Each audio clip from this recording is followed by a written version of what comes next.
Hello everybody, welcome back to another video. Today we're going to be making a VTOL and I'm going to show you exactly how to do it. I'll also give you some tips for making your own VTOLs if you don't want to just copy mine. So we're going to start off here with an MK2 cockpit. And yeah, a little bit about this VTOL is essentially, it's a really good VTOL. It's easy to fly, it's maneuverable, and it's decently simple to build.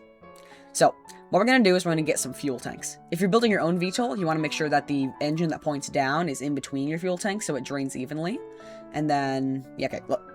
It's pretty simple, honestly. And then you want to have one of these, basically, fuel bays right here, like cargo bays, and you want to make sure it's facing down. That's where you're going to put your VTOL engine, but we're not going to do that. Well, actually, we might, but that's basically where the VTOL engine is going to be housed, and it's going to be pointing down so that you can push yourself up. Next up, we're going to want some engines on the... Important editor's note here. You're going to want to make sure the thrust limiter on the Panther engines is set to 0. You can do this by right-clicking them and dragging it down to 0. This will allow you to balance your VTOL engines with the center of mass much better than you would be able to normally without doing this little trick. But be sure to turn them back on once you start and launch, because they won't work unless you turn them back on after it's done. Back, because that will help you push forward, obviously, because you're going to be taking off vertically, but you're also going to fly as like a regular plane. So that I'm going to use the Panther engines here because they are very light and very powerful, and they're kind of fun too because they have two different modes. They have an afterburning and a normal mode. So next we're going to find an engine plate. I'm going to use the smallest one right here, and I'm going to slap it right there. I'm going to go ahead and disable the disable staging and set it to be 8 attachment nodes. Then we're gonna put a bunch of Juno engines on there, which I like having an engine cluster like this because all the big engines don't really fit that well in there. So yeah. We're just going to slide this out and make sure it's facing down. And we're going to bring it all the way down out here just for now, while we can, like, tweak it so we can get a better point of view, you know?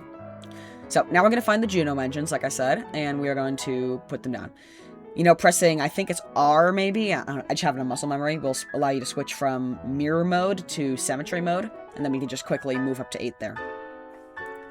So, next up, this part's actually optional, but it makes it a lot easier to fly, so I highly recommend it. I'm going to want to put some batteries in there, and then I'm going to do SAS wheels with those batteries.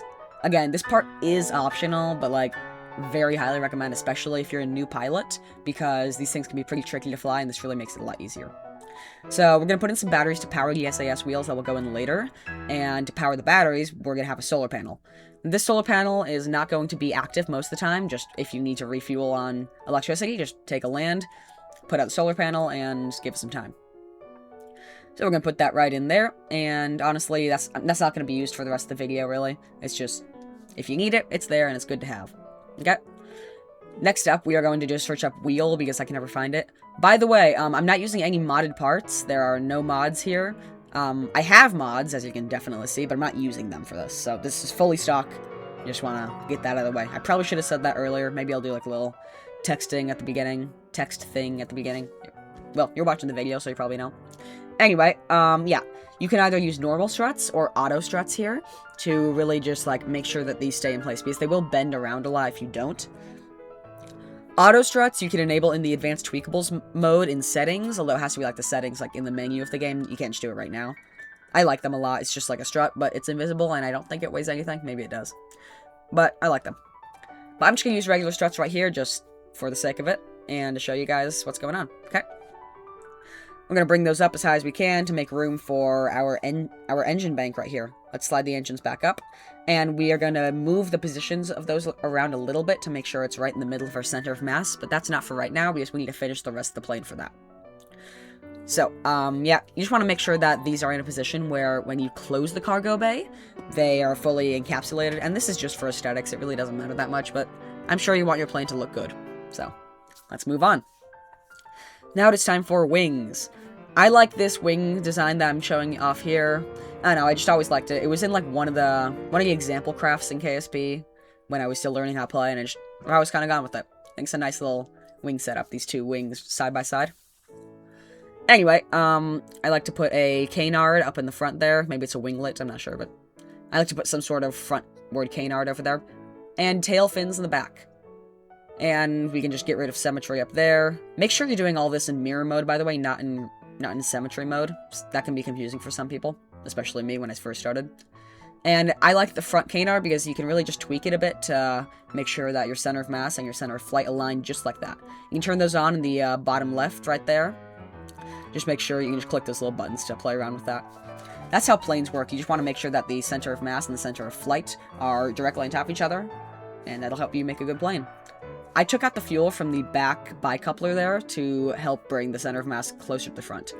Another thing you could do is you could take out the cockpit and put something in between the cockpit and the rest of it, like something heavy or something like that to weigh down the front. But I'm not going to do that. What I'm just going to do is I'm going to snap this back on. And you can use the reroute tool for all that if you need to. That's up in the top left. But you don't need to worry about that because I'm not going to do that anyway.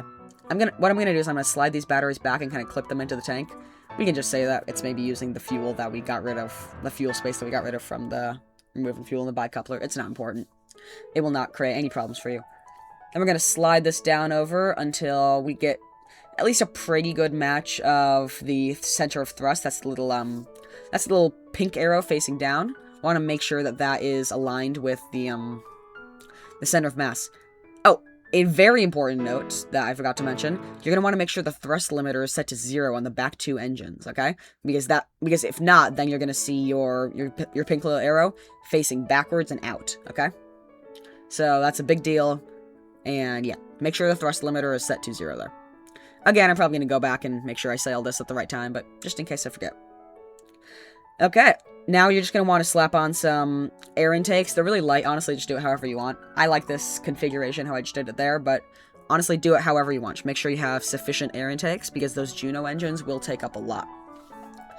I like landing gear, like for space missions, because they're better for VTOLs, but you could use regular landing gear if you want, just I wouldn't. And we're going to orient them so that they just, they're placed how you want them to be placed. And that's it for the main construction. Now action groups, which are important. So you're going to want to click on this one and make sure you have the open and close bay. And in the same action group, make sure you can toggle the Juno engines. Okay? That way when you press 1, it'll enter VTOL mode. So on action group number 2, you're going to want to click on the Panther engines and make sure those are set to on and off toggling. And action group number 3, if you want the Panther engines, you can also set them to switch mode to change from afterburning to regular. So, now we're going to get to how to fly a VTOL. You're going to go ahead and press 1 to activate those engines.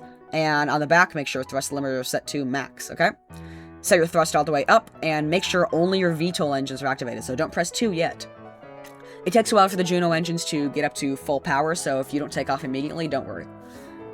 But if you don't take off within 30 seconds, you might have done something wrong. Anyway, now that you're up in the air, you are flying a VTOL. You can go ahead and press 2 to activate the Panther engines in the back. Wait till you're about at 40 meters per second, and then you can press 1 to deactivate your VTOL mode.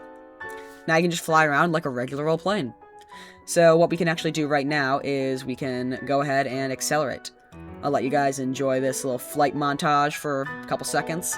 We can find out our max speed, and then what we're going to do is we're going to go and I'm going to show you how to do VTOL landing.